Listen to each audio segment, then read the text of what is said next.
presentado a la Asamblea Legislativa la semana pasada por el Ejecutivo. Se encuentra con nosotros aquí en el estudio el licenciado Alejandro Zelaya, él es el ministro de Hacienda. Ministro, buenos días, bienvenido. Muy buenos días, Moisés, muy buenos días también a todos los televidentes.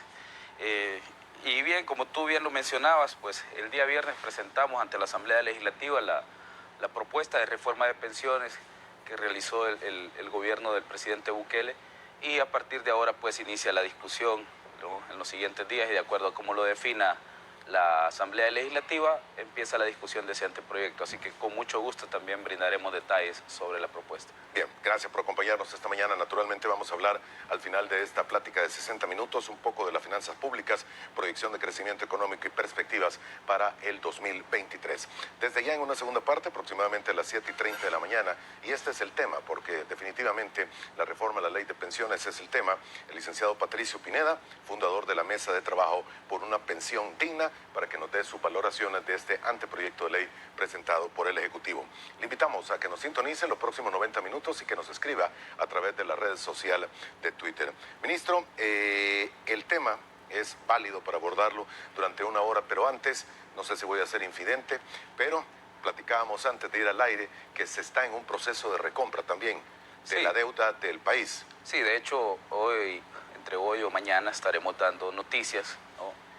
Como bien te lo decía antes de que iniciáramos la entrevista, pues son días un poco movidos siempre en Hacienda al final del año, y justamente porque tenemos el vencimiento también en enero del próximo, ¿no? Sí. Entonces estamos haciendo varias operaciones de preparación para ese vencimiento.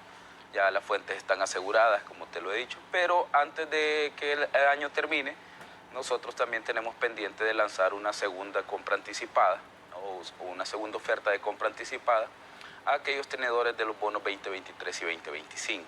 Así que en las próximas horas estaremos dando noticias para los tenedores de nuestros bonos que quieran pues participar en una segunda operación de compra anticipada, al igual que la primera, totalmente pública, voluntaria y bajo las reglas del mercado como tal. Así que es una buena noticia también para nuestros bonistas y aquellos que pues evidentemente estaban esperando tal vez un poco de liquidez, ¿no? Por lo menos el gobierno va a poner la oportunidad y ellos podrán decidir si venden sus títulos o se quedan con ellos hasta el vencimiento, que es en enero 2023. Muy bien, se pueda vender o no se pueda, el hecho es que se tienen los fondos para el pago de la primera en enero del 2023. Todas las obligaciones del gobierno de El Salvador están completamente aseguradas, Moisés, incluido el vencimiento por 667 millones. Ahora ya no son 800. Hay que recordar que nosotros en septiembre salimos a recomprar y recompramos 133 millones. Esos 133 millones de títulos se cancelan, ¿no? Ya no existen en circulación, y lo único que debemos pues pagar para el próximo año son 667 millones, ¿no? Así que esperamos que esta segunda operación también le dé al país un ahorro significativo en materia de intereses y también de capital, ¿no?, antes de que los bonos venzan para los próximos años. Así que en las próximas horas habrán noticias, Moisés. Muy bien, qué bueno saber esto y qué bueno que nos ha dado la primicia en horas de esta mañana. Ministro, hay también el tema válido y para los próximos 60 minutos, como lo mencionábamos, es precisamente esta reforma a la ley de pensiones. ¿Es derogar completamente la ley de pensiones actual por este nuevo anteproyecto de ley que ha sido presentado?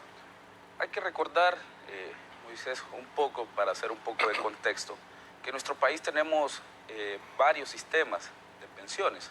Tenemos el sector privado, sí, la gente que se pensionó con INPET, y los que en alguna medida todavía siguen recibiendo pensiones del Instituto Salvadoreño del Seguro Social, ¿no?, la unidad de pensiones del instituto. Entonces lo que hemos tratado es de hacer una revisión profunda de todos los marcos legales que se han emitido, tanto para el sistema privado como para los empleados públicos, y hacerles mejora en relación a toda su regulación general. Así que la ley es una nueva ley por completo, ¿no? Es una nueva ley por completo, la ley de pensiones, con algunos elementos que todavía se pueden rescatar, ¿no?, del actual sistema, a elementos que son mínimos, la verdad, Moisés, pero que pues están enmarcados dentro de la actual ley. También se deroga la ley FOP, que es el Fondo de Obligaciones Previsionales. O sea, el mecanismo que utilizó el gobierno de Saca, que empezó a utilizar el gobierno de Saca para financiar al gobierno a través de los fondos de las pensiones. Lo utilizó el presidente Saca, Mauricio Funes, Salvador Sánchez Serén, y ustedes también. Nosotros no hemos utilizado. No han utilizado el fondo. No hemos utilizado fondos de pensiones. No se ha pasado ninguna reforma, Moisés, en ningún momento para utilizar de los fondos de las pensiones. Ojo, yo salgo a emitir títulos, ¿no?, para aquellos que dicen que nosotros nos hemos financiado a través de ellos. Cuando nosotros emitimos títulos, son títulos voluntarios. A nadie se le obliga. Cuando tú tomas los fondos de los pensionados, necesitas pasar una reforma que obligue a los fondos de pensión a comprar tus títulos. Cualquier operación que nosotros lanzamos es totalmente voluntaria. A nadie se le ha obligado jamás a comprar un título. Entonces, si los fondos de pensiones tendrán algunos títulos emitidos por nosotros, ¿no? Ha sido voluntariamente. Es una operación totalmente voluntaria, Moisés, porque para ellos es rentable. Ojo, no es lo mismo colocar a tasas abajo de un 4%, como lo hizo en el caso a tasas que son realmente rentables. Entonces, para aquellos que pueden especular que si hay en circulación títulos, ¿no?, para algunas instituciones, nosotros no tenemos nada que ver. Es una decisión totalmente voluntaria. Así que el gobierno no ha utilizado fondos de pensiones para financiarse. Entonces, ¿quiénes lo hizo? El gobierno de Saca, el gobierno de Mauricio Funes, ¿no?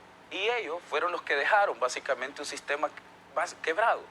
Si de los 12.000 millones, entonces, que conforman el fondo, solo alrededor de 2.000 millones son los que están, digamos, disponibles o que están en materia de liquidez. ¿Por qué? Porque el fondo no ha sido sostenible por una sola razón.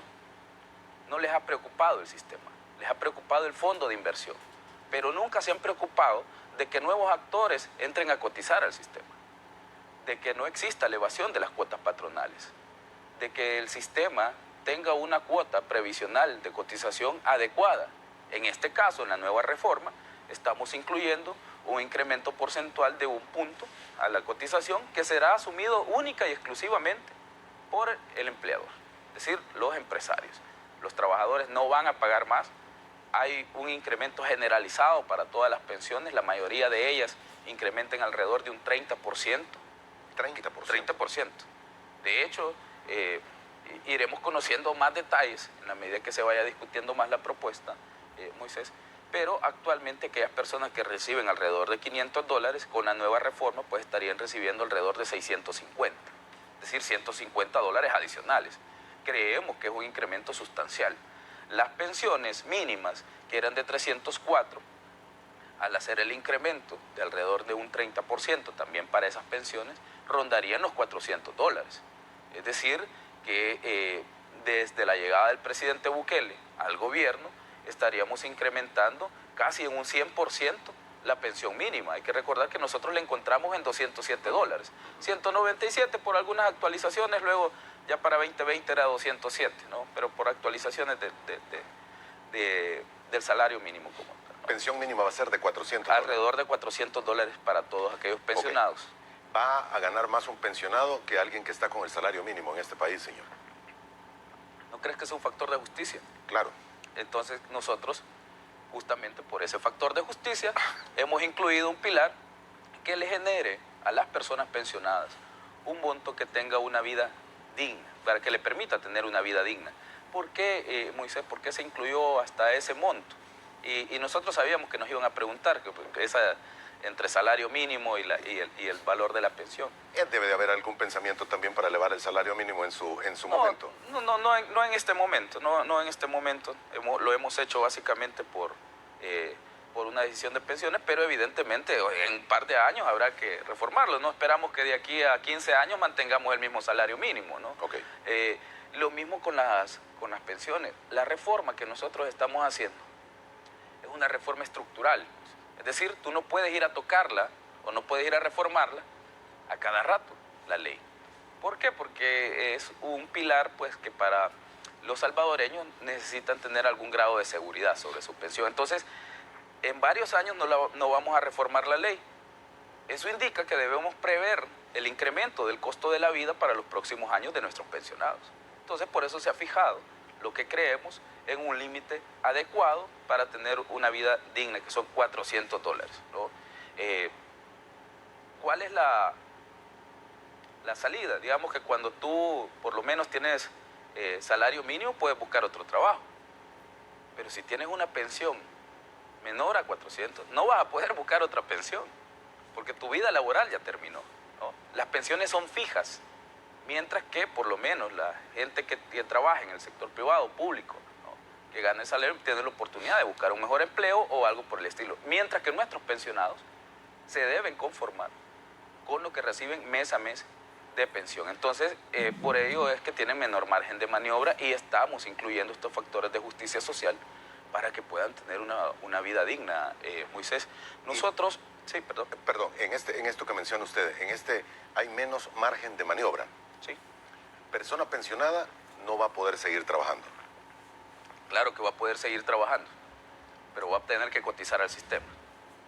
Quien quiera seguir trabajando va a tener que cotizar al sistema. Seguir cotizando al sistema. Correcto. Pero no va a recibir mientras trabaje la pensión. Claro que la puede recibir, pero debe de cotizar al sistema. Sobre lo que esté recibiendo. Sobre lo que esté recibiendo. Mire, le comento esto porque ha circulado una versión de esta, una versión borrador de esta reforma de pensiones en la que se indica, si usted está pensionado, no puede trabajar. Si vuelve a trabajar, deja de recibir la pensión hasta que deje de trabajar. No. Y hay mucha gente que está en esa situación. Recibe su pensión, pero como dije, si queremos mantener constantemente ingresando nuevos actores al sistema, debe seguir pagando. Deben seguir pagando. ¿Por qué? Porque entonces cargamos al sistema, ¿no?, de tal suerte que no hay entradas de efectivo, porque la gente que está, digamos, pensionada no cotiza.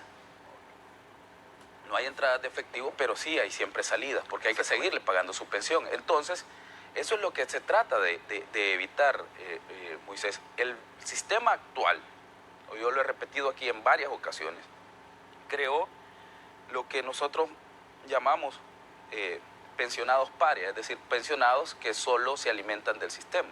Pero no es porque ellos quieran, sino que el sistema actual los obliga a mantenerse trabajando porque el monto de la pensión no alcanza. No alcanza. Entonces, lo que tú tenés es un problema, ¿no?, estructural o un círculo vicioso en el que la gente en edad de retiro no se retira porque la pensión no alcanza, y esto impide que nuevos actores entren al sistema, o es decir, que jóvenes empiecen a tener un empleo. Perfecto. ¿Por qué? Porque las posiciones de trabajo están siendo ocupadas por las personas que están pensionadas y no se quieren quedar ahí. No, la mayoría de nuestros pensionados, Moisés, quiere ir a su casa, quiere ir a disfrutar sus últimos años de vida, pero debe hacerlo con un monto que sea un monto digno. Entonces, creemos que con esta reforma alcanzamos los niveles adecuados para que la gente se pueda retirar. Muy bien, solo para dejar cerrado este tema, sí, quienes en este momento están pensionados y trabajando van a tener que pagar cuota previsional, como lo hicieron antes, sobre el salario por trabajar. Sí. Así es. Impuesto de la renta también. O sea, lo que te compete como tal, ¿no? Todas las obligaciones que debes de tener, ¿no? Muy bien, pero va a poder seguirlo haciendo en todo caso. Sí, claro que puede seguir trabajando, ¿no? Pero, como dije, ese es uno de los problemas, Moisés, que nunca se previó, nunca se vio la sostenibilidad del sistema en el largo plazo. Otro de los problemas que hemos salido a corregir es la desregularización en la que han estado las administradoras de fondos de pensiones. Hoy por hoy no tenemos una entidad con la cualificación especializada para perseguir la evasión en materia de pensiones. Y las administradoras de fondos de pensiones no les ha interesado perseguir la evasión de las cotizaciones. ¿Por qué digo esto? Porque nunca se ha visto una campaña que vaya a atacar ese robo, pues. Entonces, al no tener una forma de disminuir los niveles de evasión, el sistema cada día ha entrado más en crisis financiera. ¿Por qué? Porque ya no tiene esos ingresos de las cuotas patronales de algunos patronos que la están evadiendo. Entonces, dentro de nuestra reforma o dentro de nuestra propuesta, Moisés, está también la propuesta de creación del Instituto Salvadoreño de Pensiones, que va a absorber al INPET y que va a tener amplias facultades de regularización sobre las administradoras de fondos de pensiones también. Como algunos dicen, bueno, y la superintendencia adjunta de pensiones que tiene la superintendencia del sistema financiero, ¿qué va a hacer? Bueno, va a coordinar. Tienen funciones totalmente distintas, ¿no? Hay que entender que una superintendencia, si bien es cierto, es un organismo de supervisión, pero tiene normalmente funciones de supervisión más a nivel de estándares, no de actuaciones en el día a día. Entonces, eso es lo que buscamos con el Instituto Salvadoreño de Pensiones, que tenga actuaciones en el día a día, que corrija aquellas huecos y defectos que quedaron. Sí, y sobre todo aquellos abusos que cometen algunas administradoras de fondos de pensiones contra sus usuarios. Entonces, de eso se va a encargar el ISP de ahora pues en adelante. Muy bien, hay una infinidad de preguntas, ministro, ya demasiadas. Se están haciendo a través de las redes sociales, y comienzo yo con las que tal vez son las primeras y justas y necesarias que todo el mundo se pregunta. Para el que se retira, en promedio, aproximado de porcentaje, ¿cuánto le tocaría contra el sueldo que ha cotizado? Que según he leído, que le digo, no sé si es el anteproyecto real, ya no va a ser sobre 10 años o continúa siendo sobre 10. Continúa siendo sobre 10. Continúa siendo sobre el promedio de los últimos 10 años. El promedio de los últimos 10 ¿Qué años. porcentaje aproximadamente será para quienes se pensionen? Mira, Moisés, lo que pasa es que hay varias categorías, ¿no? O varios, digamos, franjas de pensionados. Entonces, lo que nosotros hemos hecho es hacer una mejora general, ¿no? En promedio de alrededor de un 30% de lo que se recibiría con el sistema actual. Entonces, van a recibir más o menos un 30% más de lo que ya están recibiendo en este momento los pensionados actuales, ¿no? Lo que reciben actualmente, dicen algunos, es entre 20 y 25. Sí, pero vamos a incrementar un 30% más. ¿Estamos hablando de 50, 55? Diríamos que por ahí, si tú lo quieres ver desde esa lógica. Pero es que no hemos hecho un diseño de tasas de reemplazo, Moisés. Esto quiero que quede bien claro también, porque a veces pretendemos evaluar, ¿no?, la reforma con la forma en la que se calculaban las pensiones en el pasado, en el sistema actual. Entonces nosotros lo que hicimos fue aplicar un factor de mejora de alrededor de un 30% en general para todos, ¿no? Se les mejoró a todos. Ahora bien, también corregimos algunos abusos que se estaban cometiendo por el lado de las pensiones. De ahora en adelante nadie va a poder tener una pensión arriba de $3,000. ¿De cuánto? De 3,000. Esa es la pensión máxima, $3,000. ¿Te recuerdas de aquella noticia de las pensiones VIP? De que había gente que ganaba más de $5,000 en pensiones. Entonces, ese mal del sistema queda corregido. Lo salimos a corregir nosotros. ¿Cómo quedan ellos? Ellos van a recibir hasta 3,000. Hasta 3,000. Hasta 3,000. A partir de la vigencia de la ley, nadie puede recibir, absolutamente nadie puede recibir una pensión mayor a $3,000. Eran 684 pensionados, básicamente. Era un número pequeño con respecto al universo de AFP. Sí, nos cuestan 6 millones. ¿6 millones qué? ¿Al año? Al año. Las pensiones de esas 684 personas nos cuestan 6 millones. Del análisis que se realizó, ¿no? Ese fue el total de pensionados que se han encontrado con ese monto. Entonces, es una franja de la población que son muy pocas personas, tienen un privilegio que no deberían tener respecto de los demás usuarios del sistema, y que además de eso lanza un mensaje de injusticia también dentro del sistema actual. También salimos a corregir eso. A partir de ahora, o a partir de la vigencia de la ley, ninguna pensión VIP, claro, aquellos que hayan ganado bien, ¿verdad?, durante su vida laboral, podrán tener una pensión de $3,000, que yo sí creo que es una pensión adecuada, Moisés, porque es lo que el Estado salvadoreño puede garantizar, ¿no?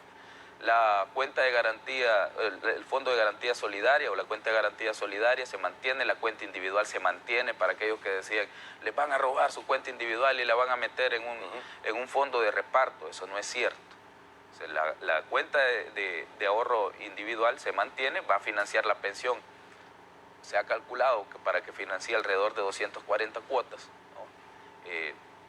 Y luego, al terminarse la cuenta de ahorro individual, entra a funcionar la cuenta de garantía solidaria. Es decir, que el fondo de garantía te asegura que la pensión se siga pagando hasta que la persona pues fallezca se siga pagando en el mismo nivel que venía. En el mismo. No, o sea, siempre van a estar los 240 meses, los 20 años. Sí, y ese es el cálculo que se realiza porque hay que hacer más o menos un flujo de efectivo, cuánto te podría costar ese pensionado para ver de que el sistema soporte los flujos de salida, y se ha calculado más o menos para una vida promedio de 20 años posterior a la fecha de jubilación, ¿no? Pero si no, el fondo de garantía se encargará de pagar el mismo monto hasta que la persona pues fallezca. Entonces eso es lo que se ha realizado con el cálculo. Bajamos la comisión de las AFP de un 2% a un 1%. Entonces esos fondos son los que entran ahora digamos, a la cuenta de garantía solidaria y a la cuenta individual, y eso hace incrementar el monto de las pensiones. ¿500 millones aproximadamente? Sí, más o menos. 500 millones. Y otros 500 millones que serían en todo caso los aportados por los empleadores con el 1% adicional. Correcto. ¿Con 1.000 millones es sostenible esta reforma? El sistema es totalmente sostenible. Vamos a ingresar al sistema nuevos actores. Eso creo que es lo importante, Moisés. Porque una de las cosas que hace que el sistema no sea sostenible es, como te dije, la evasión que existe de cuotas patronales, ¿no? El poco acceso que tienen los jóvenes a nuevos empleos. ¿Por qué? Porque los señores pensionados no se pueden retirar y deben seguir trabajando. Entonces, esa falta de acceso también se corrige un poco con esto. Se mejora la rentabilidad del fondo previsional, que ahora deberá rondar alrededor de un 7%. Entonces, se regulan a través del ISP de una vez por todas un negocio que era totalmente privado en el pasado, que es el negocio de las AFP. Entonces, creo que con estos 4 elementos, no es solo de hacer el cálculo financiero como tal, ¿no? Lineal. Tenés que acompañarlo con acciones. Así como hemos hecho en el caso de la hacienda pública, en el que te acabo justamente de decir que vamos a lanzar una operación de compra anticipada. Esto nos permite tener ahorro. Entonces, pero a la vez atacamos la evasión fiscal con el plan antievasión.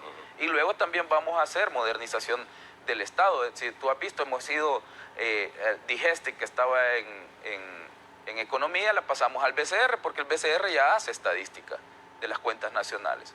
Entonces, para evitar una duplicidad de instituciones, hemos empezado también a modernizar el Estado. Entonces, tenés que acompañarlo con una estrategia integral. No podemos pensar que solo con realizar el cálculo matemático de las proyecciones de cuánto nos va a costar X o Y, con eso el sistema es sostenible.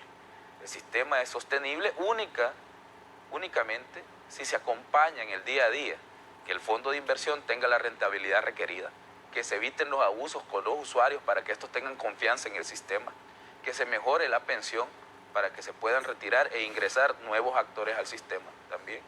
Y que además de eso, pues se verifique la evasión y todos estos flujos que está perdiendo el sistema como tal. Bien, voy con más preguntas. ¿La edad continúa siendo la misma para la pensión? Justamente, 60 y 55. 55 para las mujeres y 60 años para los hombres. No se modifica en ningún momento la edad de retiro. Bien, aquellos que retiraron el 25% de sus ahorros, decía el comunicado, el anuncio que hizo el Ejecutivo el viernes, no van a tener que devolverlo. No van a tener que devolverlo, no se van a pensionar con una pensión menor. Evidentemente el premio que ellos recibirán, o digamos el incremento que ellos recibirán, va a ser menor que el incremento que aquellas personas que han retirado no han retirado sus fondos. ¿En qué porcentaje, señor, aproximadamente? Es que eso depende ya de lo individual. Porque si vos retiraste el 25%, no es lo mismo que aquel que retiró solo un 10% de sus fondos totales. Entonces, lo que nosotros hemos hecho es un cálculo de alrededor de un 30% de incremento generalizado, es decir, que aquel que retiró el 25%, que sería bastante complicado retirar el 25% total, por lo menos un incremento de entre un 5 y un 7 tendrá, pues, ¿no? Entonces eso es lo que se ha buscado, que siempre existe un incremento a pesar de que haya retirado todos tus fondos, todo el fondo que podías haber retirado. Sí. Entonces, siempre va a existir un incremento para todos, pero un incremento menor, porque no le podemos dar el mismo trato a una persona que sí confió en el sistema, a pesar de que era un sistema que no funcionaba y que era un sistema abusivo, aún así mantuvo su confianza, no le podemos dar el mismo trato que aquel que dijo Claro. no voy a confiar en el O sea, si sistema. retiró 25 va a ser 25 menos del 30 Sí, por por decir algo, por pero ponerlo matemáticamente. raros y contados casos estarán en esos parámetros, Moisés. Muy bien. Muy raros casos. ¿La gente va a poder seguir retirando ese anticipo o va a quedar bloqueado? La gente, mira, tendrán que solicitarlo, todavía son temas que debe de discutir la asamblea como tal. Yo creo que es empezar a sacar todo el anticipo. Lo único que va a hacer es que el sistema quiebre, pues, porque se reduce el monto. Entonces creo que en su momento fue un error. El FMLN lo metió solo para una cosa, y eso porque ellos lo conocen y saben que estaban siempre, lo tuvieron debajo de la mesa. Algunos señalan que fue un dulce. Fue una forma de mantener contentos o de disminuir el descontento, porque hay que recordar que la reforma de 2017 lo que hizo fue incrementar en un 1%, si no mal recuerdo, 1%, el valor que pagaban los empleados, ¿no? Entonces, fue una forma de, como tú dices, como un dulce, ¿no? Pero es una de las herramientas que no deberían usarse. Muy bien, no va a continuar entonces. Vamos a valorarse. Ok, está en estudio. Está en estudio. Muy bien, era una de las preguntas que tenía una de las amigas televidentes. Carla nos decía: Moisés, buenos días, pregúntele al ministro, las edades para mujeres para el retiro anticipo del 25 van a cambiar con esta reforma de pensiones. Aprovecho y le doy gracias al ministro por su buen trabajo. Sí, bueno, está en discusión en la asamblea, todavía hay que abundar mucho más y como dije, pues ahí se irá definiendo, Moisés. Muy bien, hay otros puntos que tienen que ver directamente con toda esta reforma de pensiones, y es el gobierno. Como le digo, lo único que he leído es un borrador que Sí. no tengo una versión oficial. De alguna forma el gobierno, el Estado, el Ejecutivo se va a tener que comprometer a una entrega o a un financiamiento anual por varios años para mantener el sistema. ¿Es así? De hecho, el Estado es el que debe garantizar siempre, Moisés. Sí. O sea, el Estado, al encontrarse los fondos de pensiones en incapacidad financiera para realizar sus obligaciones, el Estado salvadoreño garantiza todas las obligaciones del sistema previsional. Ha sido el Estado siempre el que ha pagado las pensiones. Aquí se ha dicho erróneamente y en muchas ocasiones que los fondos de pensiones, al estar en manos de privados o al estar siendo administrados por los privados, no son responsabilidad del Estado. Y eso es falso. El Estado salvadoreño es el responsable por el pago de todas las pensiones, si pueden o no pueden las AFP, no importa. Si las AFP pueden, pues se les paga. Pero al final, básicamente las AFP lo que funcionan es bajo una modalidad, como lo podríamos llamar, como de una concesión, ¿no? Si lo quieres ver así, ¿no? El Estado le permite a ellos brindar un servicio al público, un servicio que es un servicio del Estado, ¿no? Igual que el transporte público. Las líneas de los autobuses no le pertenecen a los transportistas privados, le pertenecen al Viceministerio de Transporte y él le concesiona esas líneas de transporte. Entonces ellos tienen la posibilidad de prestar un servicio al público, ¿no? Aquellos que son privados, pero por una concesión estatal o por un permiso que les da el Estado para brindar ese tipo de servicio. Lo mismo pasa con las AFP. El único garante de que los salvadoreños tengan una pensión digna es el Estado como tal. Ellos son una modalidad de administración, pero el Estado debe concurrir a pagar las obligaciones de esos privados si en algún momento ellos no pueden. ¿Por qué? Porque el responsable es el Estado como tal. Aunque hay obligaciones que vienen también atrás en el tiempo del Seguro Social y del INPEP también. Al final es el mismo Estado, salvadoreño, porque el INPED, ¿a quién le pertenece?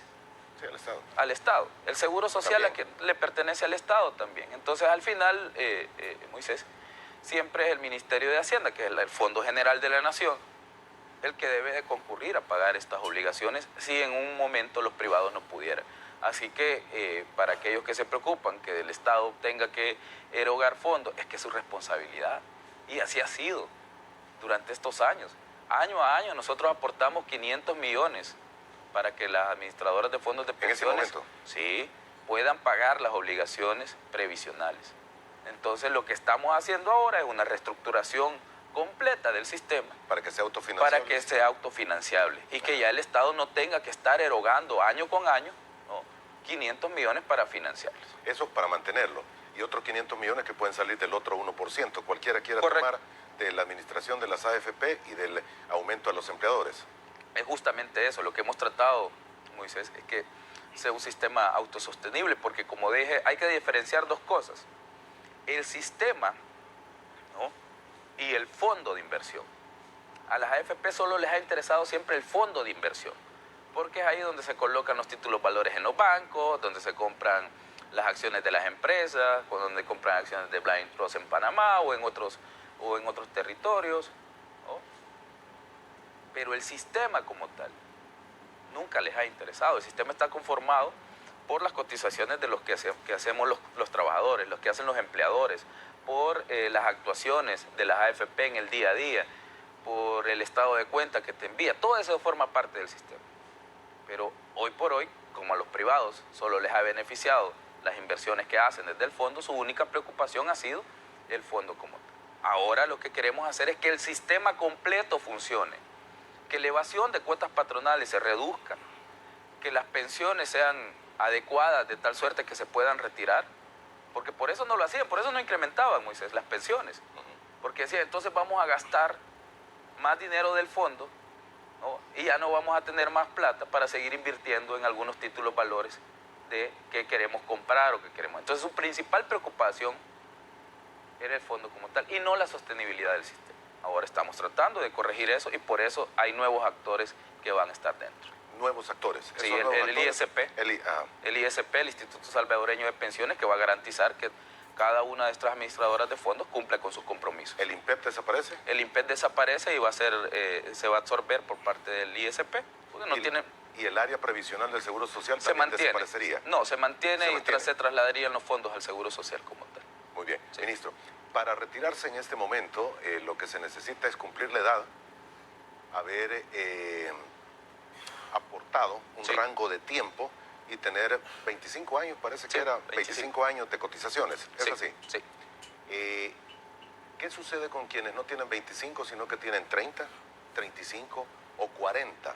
¿Va a haber un premio para ellos o se mantiene igual que como... Le digo porque si no, mejor trabajo 25 años nada más en vez de trabajar 35. La idea es que trabajes 25 años, inclusivamente.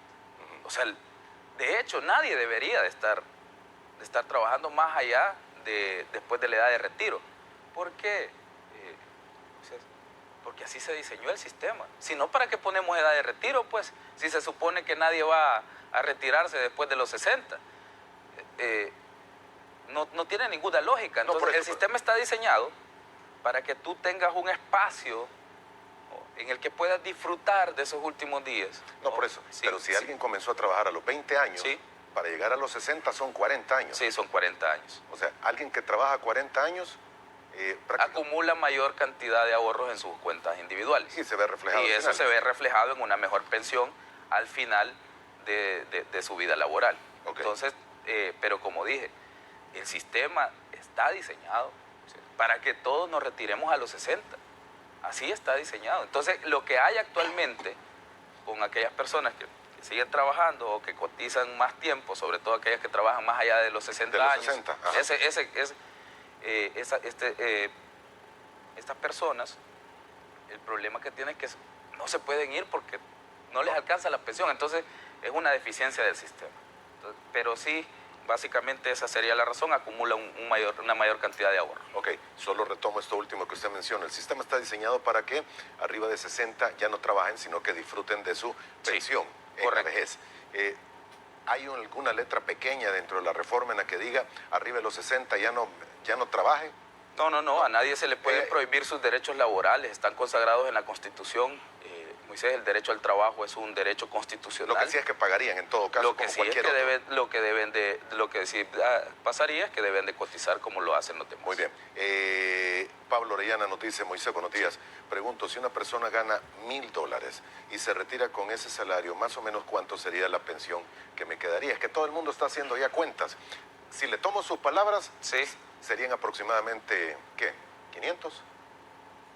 Es que lo que pasa es que hacer el cálculo, o sea, Ajá. a ver, Moisés, cuando hablamos de los salarios, no es el último salario con el que tú has tenido, ¿no? Primera la cosa, eso para que no se confundan con los cálculos. Nosotros vamos a habilitar una página donde van a poder incluir su número de DUI, ¿no? Y desde ahí verificar cuánto es lo que les tocaría su pensión, porque el cálculo de los SBR, ¿no?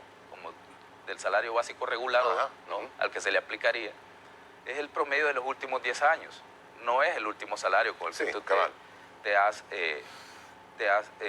jubilado. Entonces, hacer los cálculos de, bueno, cuánto le tocaría a una persona si gana $1,000. Bueno, habría que ver si tus últimos 10 años ganó los $1,000 también. Suponiendo que sí, para hacerlo fácil.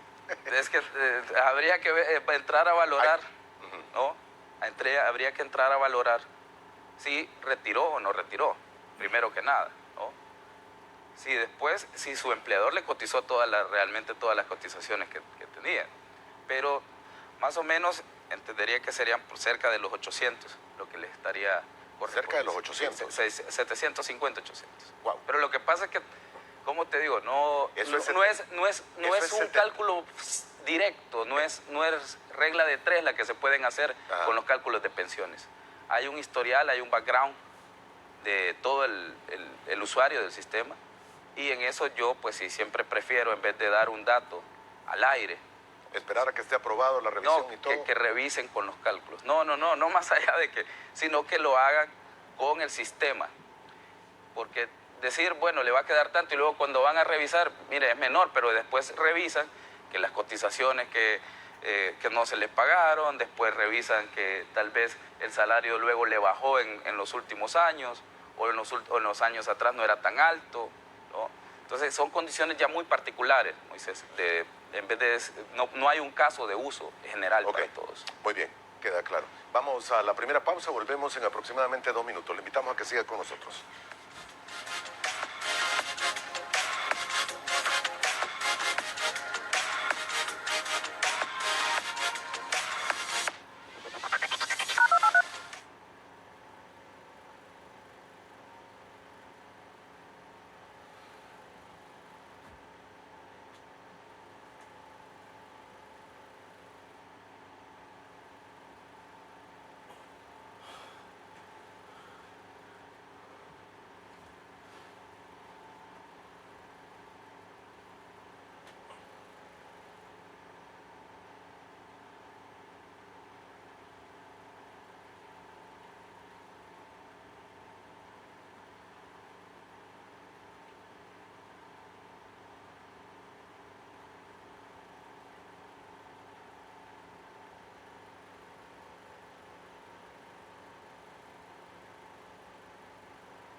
Muy bien, gracias por continuar con nosotros. Nos acompaña en esta primera parte de Frente a Frente el licenciado Alejandro Zelaya, ministro de Hacienda.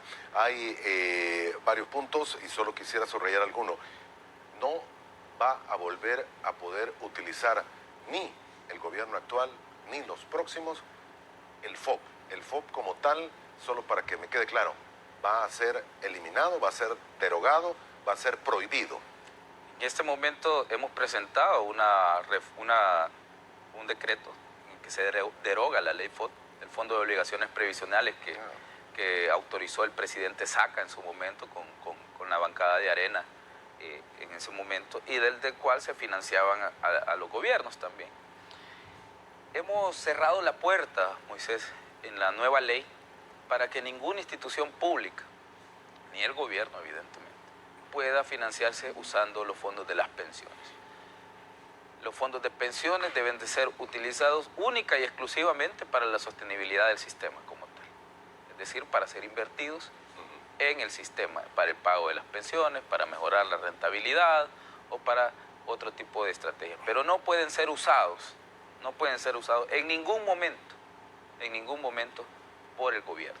Y creo que esto marca un antes y un después para la gestión del presidente Bukele, y también nuestra reforma en ese sentido es bastante innovadora, porque sí llegamos a poner un candado que hace que la gente tenga más confianza en el sistema. Por eso lo hemos incluido así.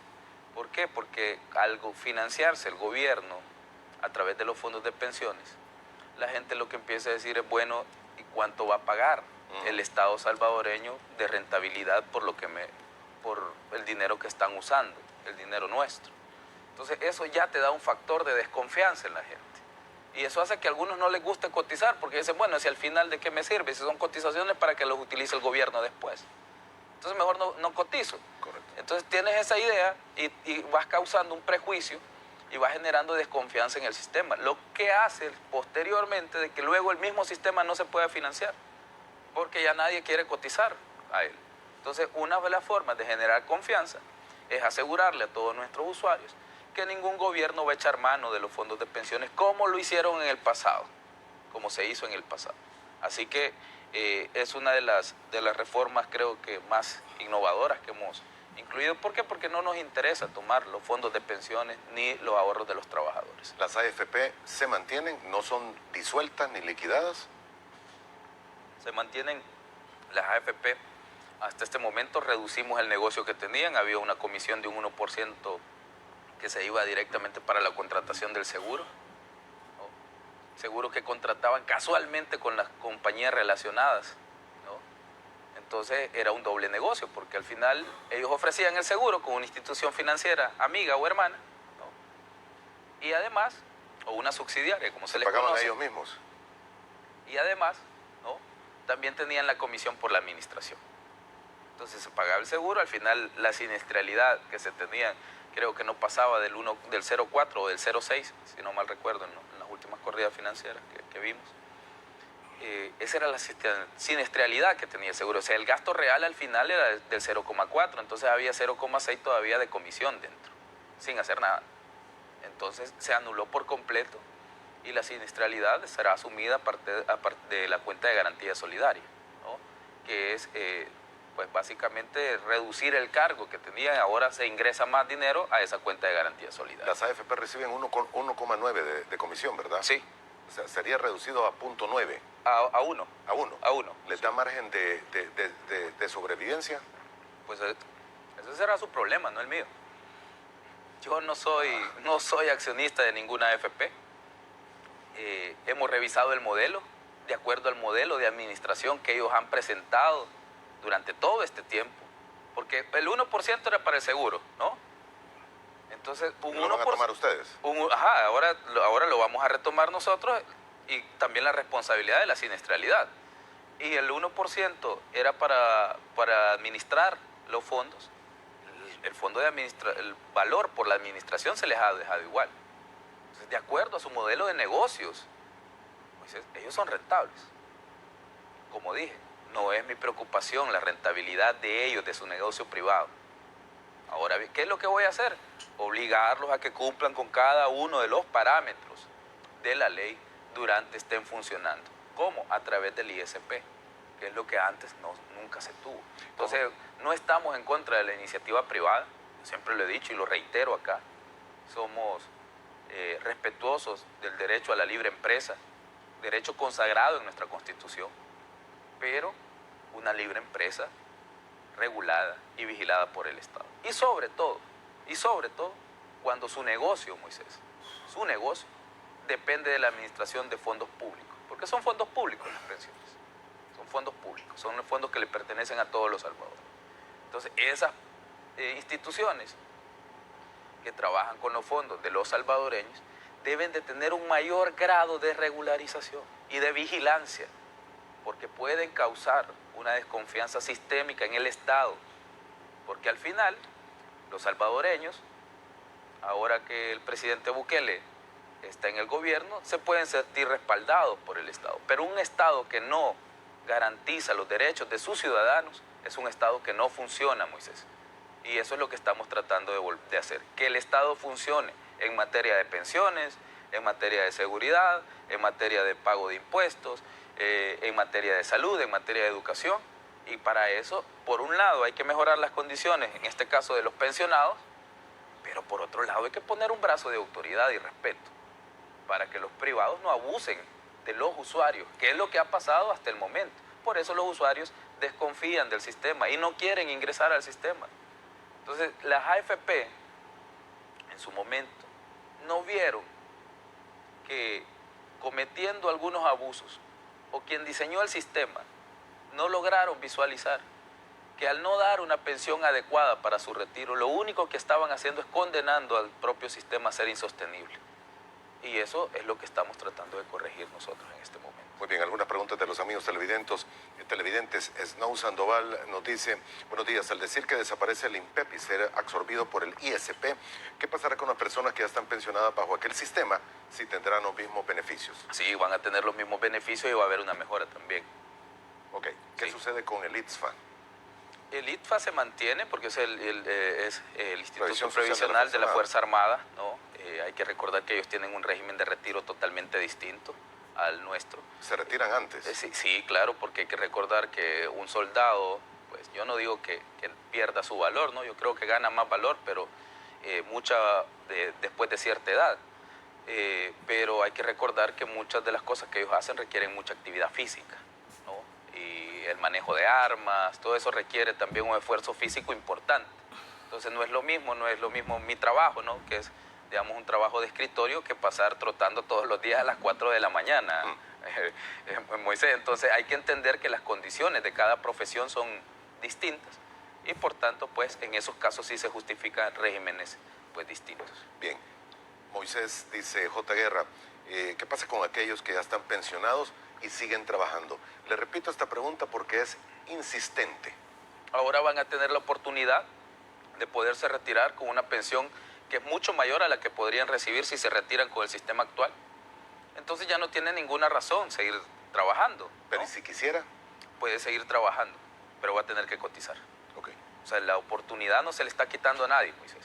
Pero todos debemos estar en igualdad de condiciones.